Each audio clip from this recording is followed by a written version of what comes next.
iPhone 11 ini harganya udah makin murah, yang tentunya bikin dia semakin menggoda. Kira-kira iPhone ini masih layak beli gak ya di tahun ini? Atau malah mending skip aja?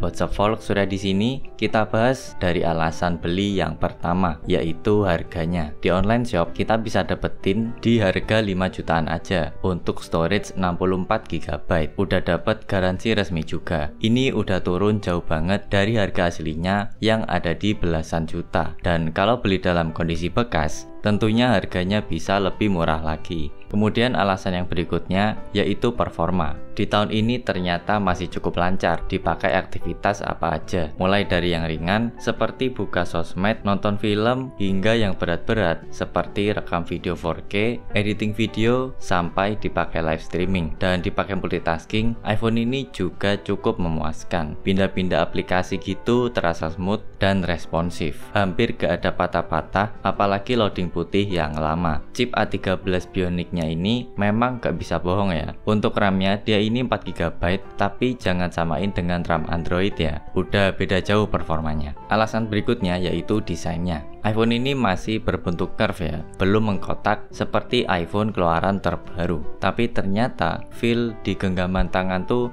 terasa nyaman dan natural, gak seperti iPhone mengkotak yang kurang enak saat digenggam. Ini adalah iPhone terakhir yang punya desain curve ya.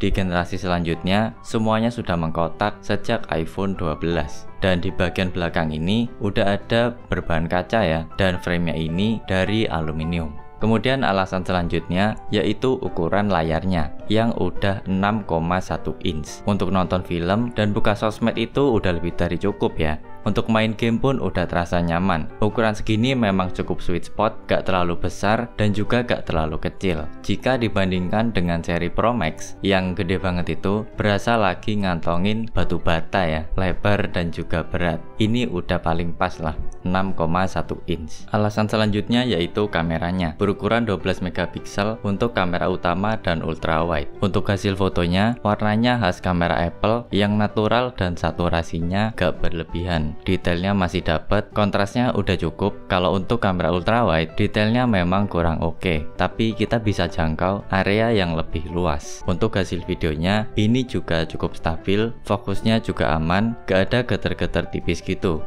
Detailnya masih oke, warnanya juga natural, dan saturasinya masih oke. Kontrasnya udah cukup. Untuk bikin konten di sosial media juga udah cukup ya. Gue bisa bilang ini masih lebih bagus daripada Android di range harga yang sama. Kamera ini memang jadi salah satu yang benar-benar Apple perhatikan di setiap perilisan iPhone. Kamera ini bisa jadi alasan terkuat kenapa kalian beli iPhone ini. Alasan berikutnya yaitu fitur-fiturnya yang udah cukup lengkap. Mulai dari NFC, jadi kita bisa isi saldo e-money. Kemudian ada fast charging 18 watt ya, yang 30 menit itu bisa terisi hingga 50%. Seperti yang gue pakai ini dari Anker ya. Gue udah pakai ini selama 2 tahun dan masih awet sampai sekarang. Kepala casnya ini sama sekali gak panas, tergolong adem. Jadi kita gak perlu was-was meskipun speed chargingnya ini cukup kencang. Dia udah power delivery 2.0.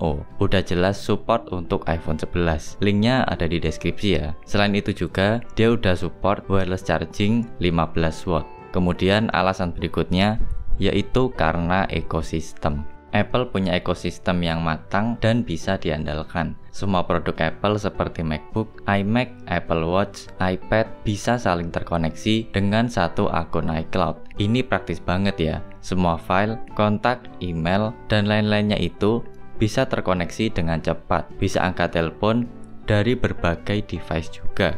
Ada AirDrop juga yang bikin transfer file itu lebih cepat dan praktis.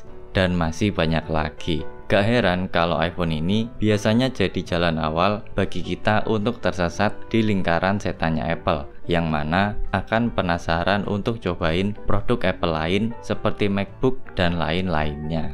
Buat kalian yang berminat beli iPhone ini atau device Apple lainnya, bisa cek linknya di deskripsi ya. Langsung aja kita lanjut ke alasan skip yang pertama, yaitu suhu panas. Ini cukup mengganggu, apalagi kalau kalian termasuk power user. Panas ini cukup terasa saat iPhone-nya dipakai yang berat-berat seperti rekam video 4K, main game, edit video, dan juga live streaming. Kalau untuk nonton film sih masih aman, gak panas. Cuma yang aneh tuh ketika cuaca panas terik di siang hari, cuma dipakai sosmed aja, kadang berasa panasnya. Ini bisa jadi karena frame aluminiumnya menyerap suhu di sekitarnya gitu ya. Sedangkan kalau suhunya dingin, iPhone-nya tuh ikutan berasa dingin banget. Kalau urusan manajemen suhu, Apple ini dulu tuh masih kurang jago ya. Jadi maklum aja kalau iPhone keluaran lama tuh sering demam.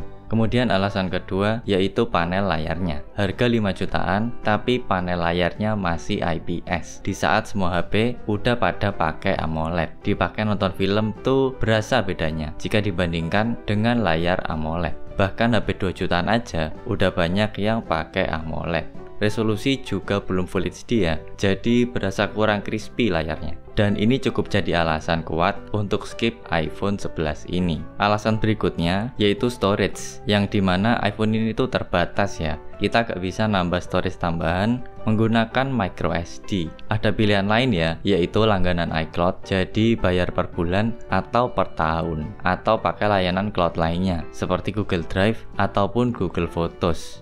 Alasan berikutnya yaitu belum bisa pakai MagSafe. Seri iPhone 11 belum bisa nikmati fitur MagSafe ini, magnet lingkaran di bagian belakang untuk pakai berbagai macam aksesoris seperti wireless charger, power bank, wallet, dan masih banyak lagi.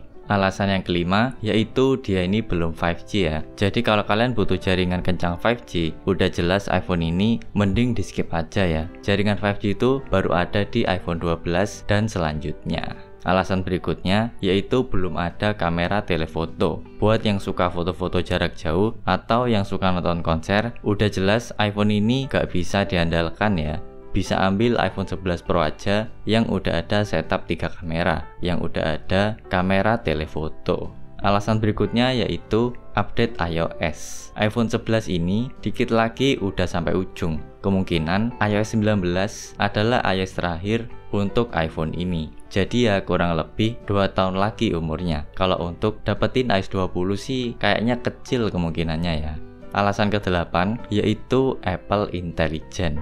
Meskipun iPhone ini dapat update iOS 18, sayangnya dia gak kebagian Apple Intelligent, fitur AI dari Apple yang jadi satu di dalam Apple device yang terbaru. Kita gak bisa nikmati fitur-fitur canggih Apple Intelligent di iPhone ini. Apalagi kalau ternyata fitur Apple Intelligent ini bisa banyak membantu pekerjaan kalian. Udah jelas mending skip aja iPhone ini. Atau kalau kalian pakai MacBook yang udah pakai M1 chip, kalian bisa nikmati Apple Intelligent lewat MacBook aja.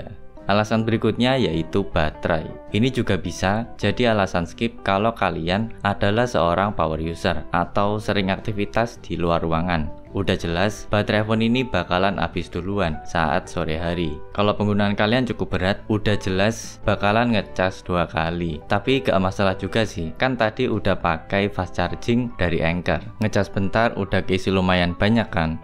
Oke, jadi dari semua ini, gimana menurut kalian? Apakah iPhone 11 layak untuk dibeli? Buat gue pribadi sih mending skip aja ya. Mending ambil Android atau nabung dikit lagi untuk dapat yang lebih bagus.